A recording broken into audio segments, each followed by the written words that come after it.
¿Alguna vez os habéis puesto a escribir poesía y habéis empezado a decir no sé de qué escribir, no sé cómo empezar, esto le va a gustar a la gente?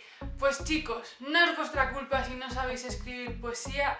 De hecho, si habéis dado poesía en el instituto, en el colegio y no sabéis escribir, es totalmente normal, porque nunca nos enseñan a lo que es escribir, pero siempre nos enseñan la poesía y te quedas frustrado porque no sabes ni cómo empezar. Yo soy Geba, me presento, no soy nadie en el mundo de la poesía, pero hace poco fui a un taller de poesía y escribí mis 2 primeros poemas, y cuando lo escribí y leí mis poemas por primera vez y vi que a la gente le gustaba mucho y que les despertaba emociones, dije, es que vale mucho la pena escribir y leérselo a otras personas y ver cómo reaccionan.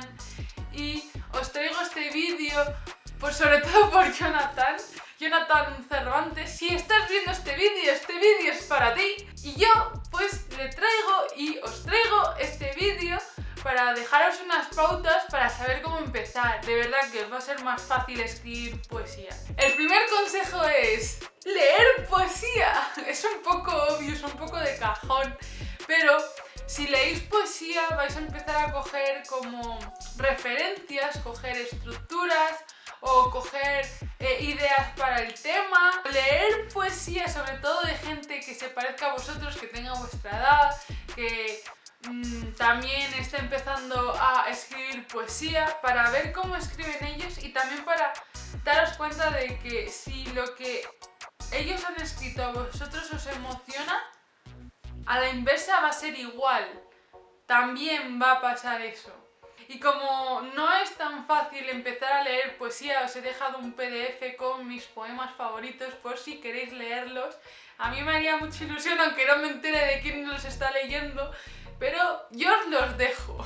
La segunda cosa es muy importante para escribir poesía, que es escoger el tema, escoger de qué vamos a escribir el poema. A veces cuando te pones a escribir no es tan fácil, porque a veces te pones a escribir porque dices voy a escribir, igual que cuando a veces te pones a dibujar porque dices voy a dibujar, pero no vas con una idea ya a dibujar, vas con la idea de voy a dibujar. Entonces en la poesía es igual. Si tú te pones a escribir es porque tú tienes una emoción o tienes un pensamiento o un sentimiento que dices lo voy a inmortalizar, lo voy a poner en palabras porque me hace ilusión, por ejemplo, leérselo a un amigo o leérselo a mi madre. Voy a escribir un poema para mi madre, o me está rondando algo por la cabeza que me gustaría escribirlo, me gustaría inmortalizarlo, voy a hacerlo. El tercer punto, y que no es tan obvio como los 2 anteriores, es escribir el poema en varias sesiones. Porque muchas veces pensamos que un poema está escrito en un momento, en una vez. Y muchas veces un poema está escrito en varias veces. Primero escribes en caliente cuando tienes esa emoción ahí y tienes pensamientos y los vas escribiendo.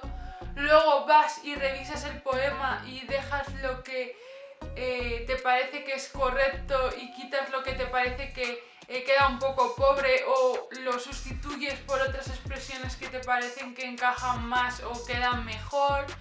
Y ahí hasta que tú digas este poema está acabado, ya no tengo que cambiar más cosas o añadir más cosas. En el punto 4 tenemos conocer el lenguaje lírico. Antes la poesía siempre era en verso. Siempre tenía rima, asonante o consonante y siempre seguía una métrica concreta. Tenían siempre unos esquemas a seguir con nombres como soneto, romance, saeta, paredado. Tenías unas reglas y tú tenías que seguir las reglas. Ahora ya no es así, porque ahora también existe la prosa poética, existe pues la poesía sin rima, no hace falta que rime, pero hay una cosa que siempre está en la poesía, que era esa transmisión de emociones. Tú estás escribiendo algo que si alguien lo lee le va a transmitir la emoción que tú has querido poner en ese poema, o el sentimiento que tú has querido poner, o va a entender lo que tú querías expresar. Y también está el ritmo y la musicalidad. Por la rima, por la métrica, por repetir sonidos, palabras, estructuras. En el número 5 tenemos las figuras literarias o figuras de retórica. Que hay muchas, pero yo os voy a decir las más importantes o las que yo considero más importantes. La primera, la metáfora, que es designar o explicar un elemento por otro. Las nubes son las olas del cielo. No, hombre, a veces soy una cosa pero bárbara.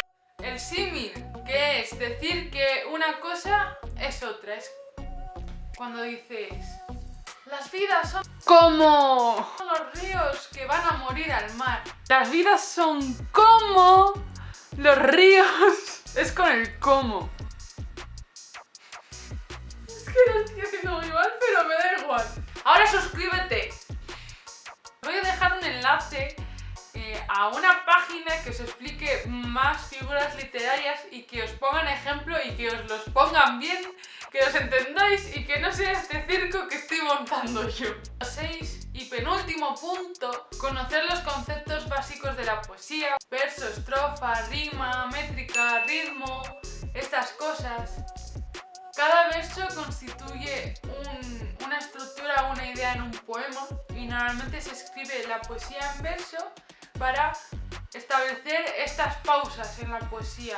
Luego la métrica, no os la puedo explicar entera en un vídeo porque necesitaría una clase de 2 horas o 3 clases de 2 horas para explicaros la métrica porque es bastante amplia. De hecho es que en la ESO pues tú estudias en varios temas la métrica porque la métrica va por siglos, ¿sabes?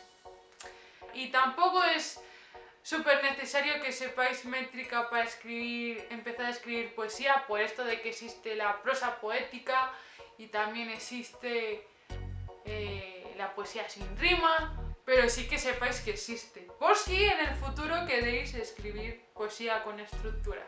Y por último, por fin, el número 7, que es sentir y hacer sentir, que es algo que hemos estado hablando desde el principio del vídeo, que cuando tú escribes poesía es para inmortalizar una emoción, un sentimiento, una reflexión, quieres ponerla con palabras y quieres hacer sentir lo mismo a otra persona o lo quieres guardar para ti para leerlo en otro momento.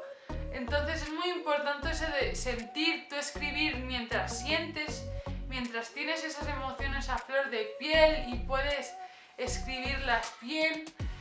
Y luego también está cuando la otra persona o tú mismo en el futuro lo lee y vuelve a sentir o siente algo similar a lo que sintió cuando lo estaba escribiendo. O cuando tú escribes para otra persona, que esa persona entienda lo que tú sentías o lo que tú pensabas y que, ¡jolín, qué grande y qué guay es eso! ¿No lo pensáis? Y bueno chicos, espero que os haya servido estos consejos, que escribáis poemas y que alguien me enseñe un poema suyo, porque la verdad es que me daría mucha ilusión que me enseñáis algún poema. Si os ha gustado, dadle a me gusta, porque me va a ayudar un montón, pero aún más me va a ayudar si os suscribís, porque os voy a traer vídeos como estos. Sobre todo si os ha gustado, voy a traer otro vídeo como este. Y eso, espero que os haya gustado y nos vemos en el siguiente vídeo. ¡Chao!